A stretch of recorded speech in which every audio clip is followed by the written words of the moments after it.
President Biden just wrapped up a phone call with Israeli Prime Minister Benjamin Netanyahu as the IDF drops pamphlets urging an evacuation of Rafah ahead of a possible invasion.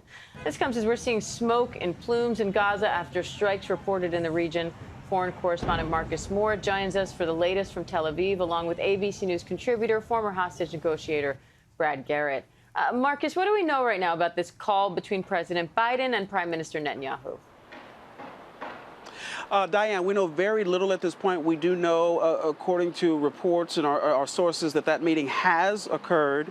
The president speaking with the prime minister earlier today. But in terms of what was talked about or what they said, we don't know. But as you know, Diane, President Biden has been quite vocal about the U.S.'s support for Israel in the midst of this ordeal that's unfolding here. But in reference to the situation in Rafah and the looming ground operation that Israel, Prime Minister Benjamin Netanyahu has said is coming, President Biden has been very public and very forceful about the fact that no operation can move forward in Rafah without a clear plan to provide a safe route for innocent families that are caught in the middle to get to safer ground, and also for anyone else who may be caught in the middle of this, that they have a safe place to go. Again, we don't have details of their conversation today, but one thing is for sure, Rafah was certainly talked about.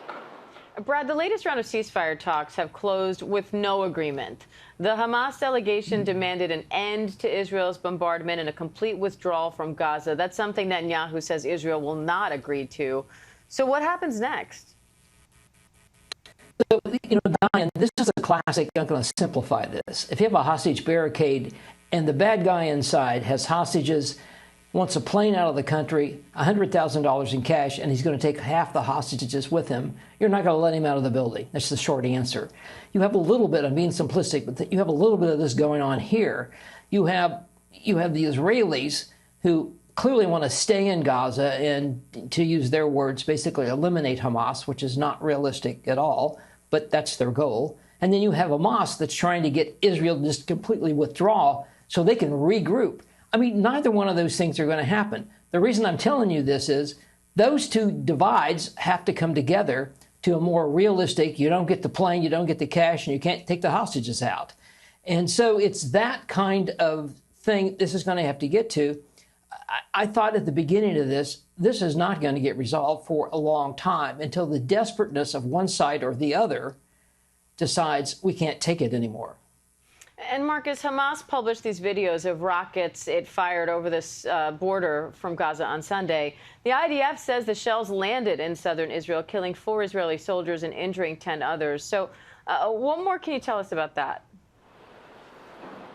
Yeah, that was an extraordinary event that unfolded this weekend, Diane, and images show that Hamas has released show at least 10 rockets that were fired and that landed near the Kerem Shalom crossing. That is a key route where aid has been going into Gaza. And according to Israeli officials, we know that 4 soldiers were killed and 10 others were injured.